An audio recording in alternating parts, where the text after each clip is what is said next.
Ceux qui n'ont pas vu, il y aura l'inauguration de l'exposition Bien vieillir dans son logement. Cette exposition, c'est la 5e sur 4 ans. Je ne dis pas que c'est la dernière, accompagnée bien sûr de tous nos travaux par rapport au logement. Parce que chaque exposition sont avec un thème du logement, et là c'est l'accessibilité surtout et l'autonomie. Sans perdre de temps, je vais laisser la parole à Walid Akari. Sur les questions de l'autonomie, du handicap, l'adaptabilité des logements, la Confédération nationale de logement est partie prenante du combat pour le bien vivant, bien vivre dans son habitat.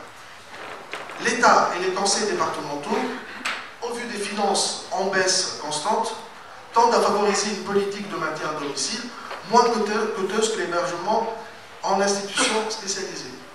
Une majorité de la population, à peu près 76%, exprime la volonté de pouvoir vieillir chez soi, mais moins de 10% des logements de l'ensemble de parcs logements sont aujourd'hui adaptés à l'avancée en âge. Ces chiffres donnent la mesure des enjeux du secteur et du défi que représente le vieillissement de la population dans notre société. Bonne journée de travail à toutes et à tous. Vive la CNL forte de ses militants et ses bénévoles. Et on va commencer les débats. Merci.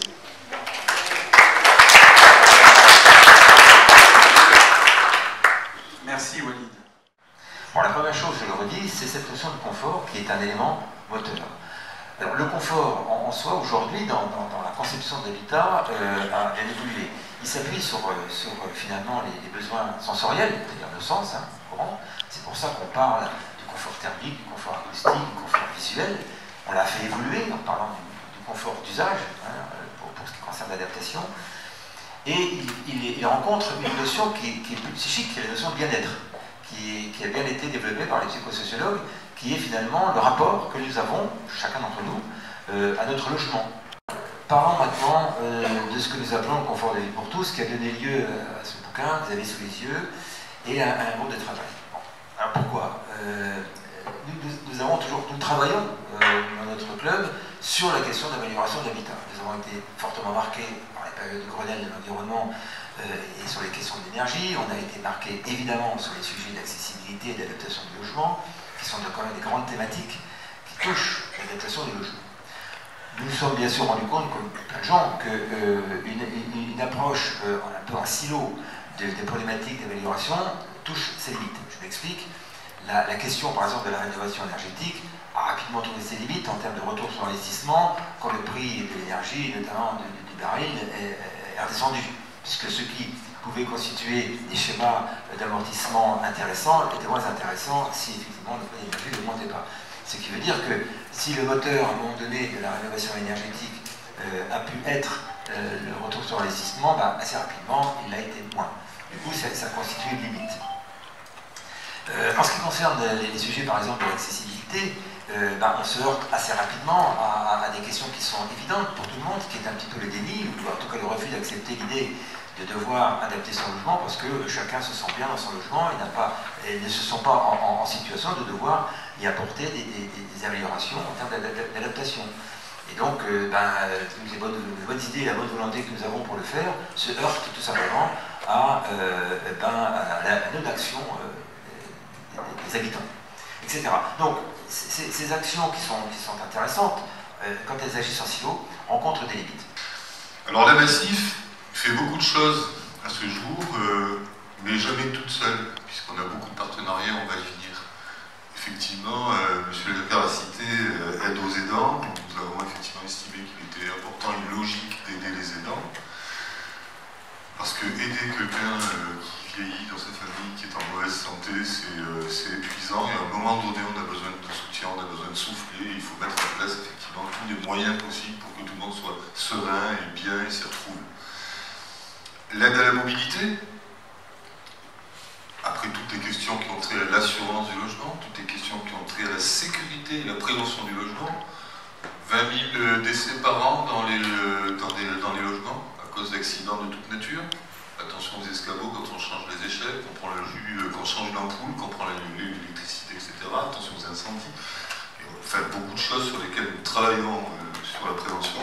Soyez assurés que nous, à la Massif, dans tous les cas, on essaie, avec la plus grande mesure, de trouver les bonnes solutions pour aider sur tous les sujets que nous venons voir.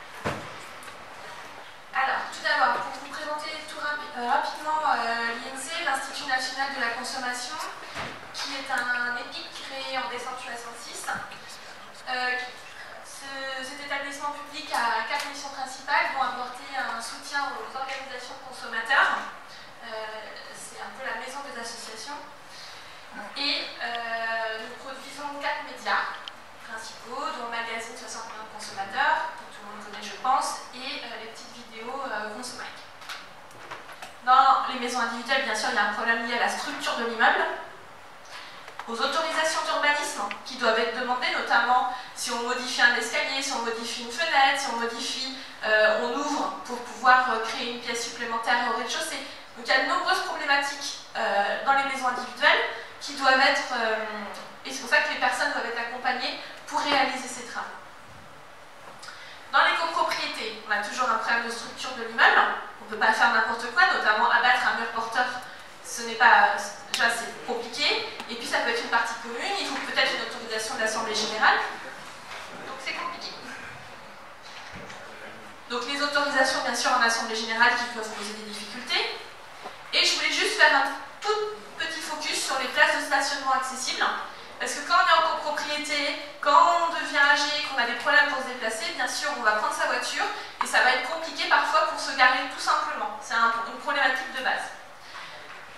Juste pour vous présenter un petit peu la RIVP, c'est le deuxième bailleur parisien et c'est la première scène française, donc la société économique mixte, qui gère à peu près 60 000 logements, 3 000 locaux professionnels et aussi 2 filiales, donc juste la slide d'après, qui sont Eneo, donc anciennement Richemont, qui fait principalement de l'hébergement temporaire pour des personnes en difficulté, ou les CROUS, donc le logement social, étudiant, etc. Et nous avons une deuxième filiale, donc HSF, qui est du coup à peu près la même chose que les RVP en un peu plus petit. Donc ils gèrent à peu près les commerces, des locaux professionnels, bien entendu, en pied d'immeuble, comme les boulangeries, etc. Et aussi des grandes entreprises qui sont dans nos locaux Code du travail. Alors maintenant, je vais vous parler un petit peu de la politique et la stratégie de la RIVP. Donc, je ne vais pas vous prendre la loi, la réglementation, etc. Mais il faut juste savoir que vous avez quelques lois qui ont été structurantes dans tout ce qui est accessibilité. Et principalement, vous avez la loi 75 qui donnait des recommandations mais pas des obligations. Et vous savez tous, qu'on a eu la loi de 2005 qui a apporté des obligations réglementaires, mais seulement dans le neuf. Très peu dans l'existant. Et l'obligation réglementaire dans l'existant, c'est vraiment si vous faites des gros travaux, c'est-à-dire 80% vraiment de la valeur du bien qui est mis en travaux, donc quasiment jamais. Il faut être clair, dans l'existant, il n'y a aucune obligation quasiment pour l'accessibilité, et c'est vraiment une politique qui a été volontariste et qui a commencé pour la RIVP en 2009. Donc en 2009, en fait, on a commencé à traiter un petit peu l'adaptation des logements à la demande des locataires. Donc on avait une demande d'un locataire qui était en situation de handicap, qui demandait à avoir des travaux d'adaptation, et on étudiait au cas par cas, avec une commission, un comité qui est toujours en place, notre comité handicap, les différents dossiers pour savoir si on faisait ou non les travaux. Et bien entendu, les travaux étaient portés par la RIVP.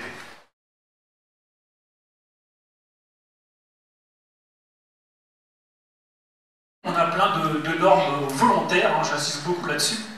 Ne pas confondre normes volontaires et réglementation, puisque dans le langage courant, on va souvent parler de normes, de conformité aux normes, de respect des normes. Il faut bien savoir si on parle de réglementation, loi, décret, arrêté, ou bien de normes volontaires qui vont trouver un processus d'élaboration différente et d'application différente. On a un nombre incalculable d'exemples, et je pense qu'on a une vraie opportunité, si je puis dire, avec le vieillissement de la population et la prise en compte de la nécessité de s'adapter au fait que la population vieillit, en France, en Europe et ailleurs dans le monde. On parle du Japon, la situation est encore bien plus problématique qu'en France. Et en fait, on a cette opportunité maintenant de pouvoir être mieux compris sur la nécessité de s'adapter et que ces adaptations vont bénéficier à tous ceux qui en ont besoin de façon absolument nécessaire, et ceux qui n'en ont pas encore besoin, en auront besoin prochainement, et de toute façon bénéficieront dans tous les cas de ces atouts.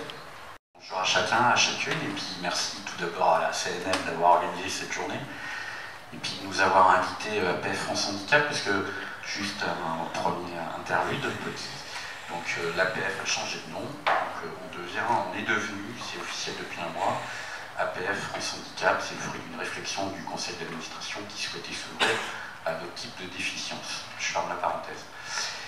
Donc moi je voulais évoquer, peut-être prolonger un petit peu ce qui a été présenté lors de la première table ronde sur l'actualité du projet de loi Elan par rapport à l'accessibilité, vous donner un petit peu des éléments d'actualité.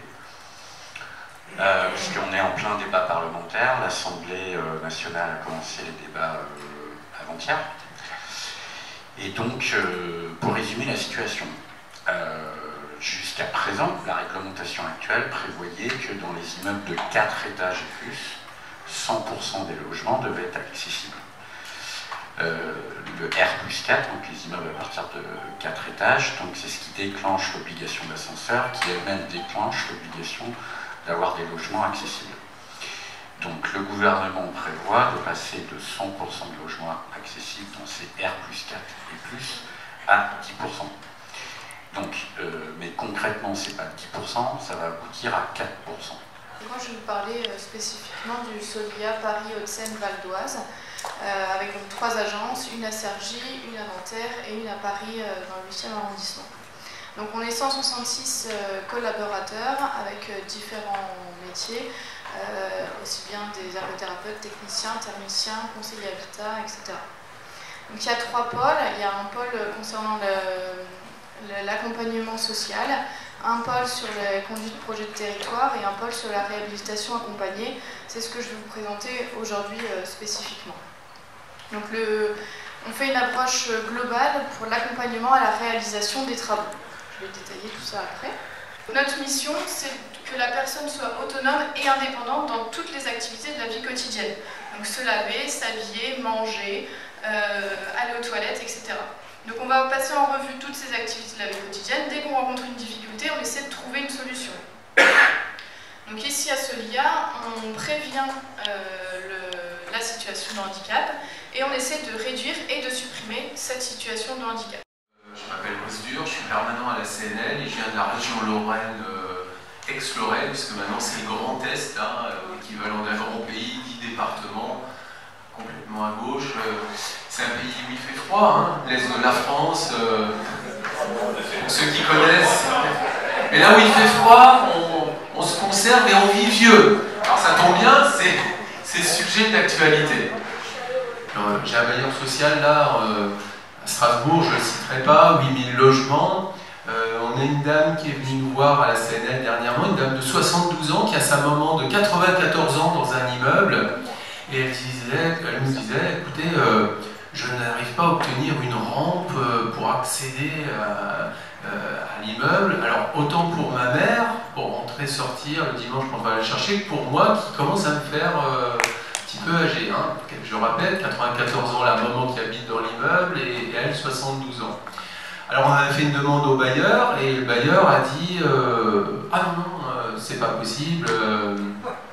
C'est pas possible pour plusieurs raisons, je vais les développer juste parce que ça vaut son pesant d'or. Première raison qu'on nous a dit, à l'époque de la construction, 1940, c'était pas obligatoire. Ok. Deuxième raison, la commission d'accessibilité ne l'a pas préconisé. Ok. Alors on a quand même insisté un petit peu, et puis on a dit, en plus vous avez 2 personnes âgées dans la même entrée, c'est un immeuble avec 3 entrées. Ah mais non, vous n'y pensez pas, ça va jaser, puis il va falloir qu'on en mette à côté. Bon, ok. Et enfin, on nous a dit, non, ça va dénaturer l'entrée. Et accessoirement, ça va peut-être servir à d'autres personnes à faire du skate ou du roller. pouvez quand même pas interdire à des personnes âgées de faire du skate ou du roller. Tant et si bien qu'aujourd'hui, la rampe, elle est toujours pas mise. On va devoir continuer à se battre. La fille est venue me voir, enfin la dame est venue me voir, elle a dit « Ah, je vais médiatiser cette affaire, j'ai une bonne idée, je vais faire une lettre à 60 millions de consommateurs. »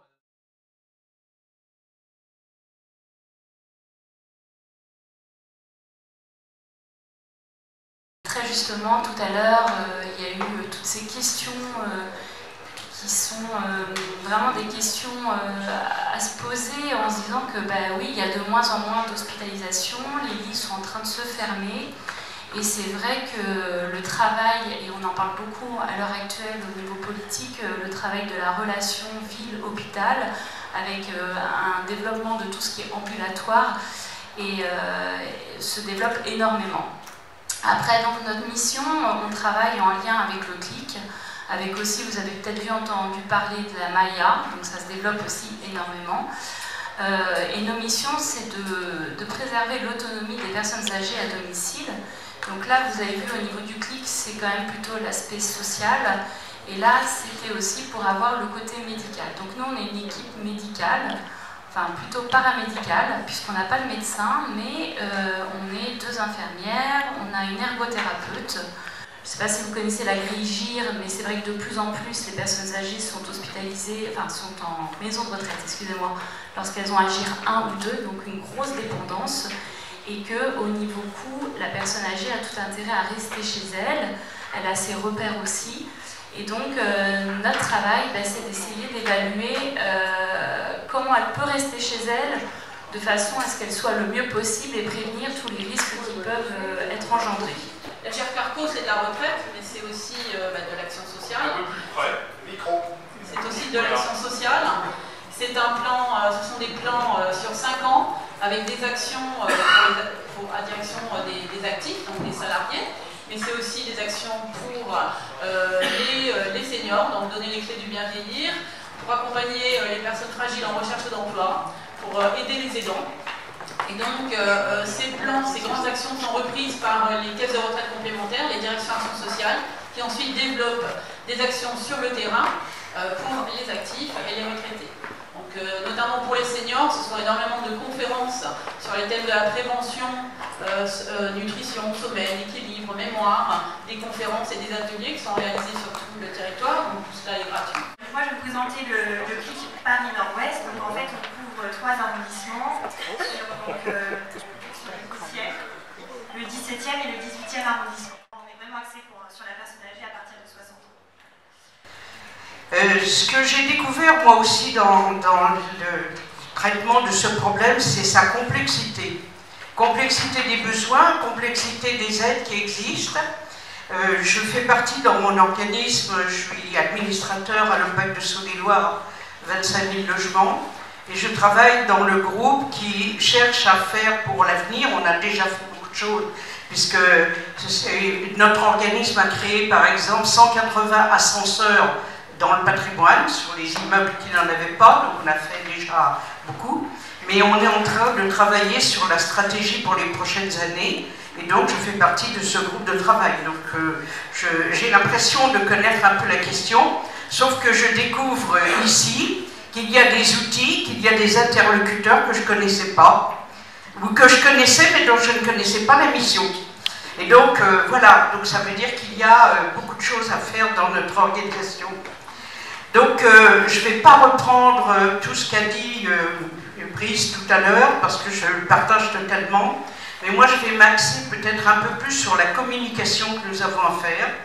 Donc dans notre organisation, je crois que nous avons un travail de communication et je dirais de formation de nos militants sur le problème, pour qu'ils prennent conscience de l'importance de la question, des besoins qui existent dans le public que nous suivons, dans les habitants, et donc former et informer nos fédérations, et puis aussi une opération de communication dans le public pour que tout le monde sache qu'il existe des aides, il existe des moyens, il existe des interlocuteurs et qu'on peut venir à bout de ce problème dans de meilleures conditions. Alors pourquoi cette initiative? Évidemment, cette initiative, c'est un thème d'actualité important, vivre chez soi, vivre et bien vieillir chez soi. Aussi un thème d'actualité dans le cadre de notre étiquette aussi d'association d'habitants qui nous colle de plus en plus à la peau, puisque vous savez que la CNL, nous avons 3 pieds. Nous avons un pied logement, nous avons un pied consommation, et nous avons aussi un pied jeunesse, éducation populaire. Donc évidemment, c'est important qu'on soit donc sur cette thématique. Évidemment, c'est aussi dans l'esprit d'ouverture de la CNL de travailler avec d'autres, à différents niveaux. Donc je ne reviens pas sur tous les participants d'aujourd'hui, mais il y a beaucoup d'organismes, d'associations, de collectivités aussi, avec qui on peut travailler, d'autres associations. On est aussi dans beaucoup de collectifs, parce que la CNL, on est dans le progrès aussi social, donc c'est important qu'on puisse à travailler aussi avec d'autres et s'ouvrir et surtout apprendre. Voilà. Ce qui est intéressant donc, dans les tables rondes d'aujourd'hui, c'est de noter qu'il y a plein de solutions. Il y a plein de solutions à mettre en œuvre. Et ça correspond aussi, alors nous on avait des idées, mais c'est toujours bien de pouvoir s'enrichir avec les idées des autres et de pouvoir travailler ensemble. Et ça c'est très important.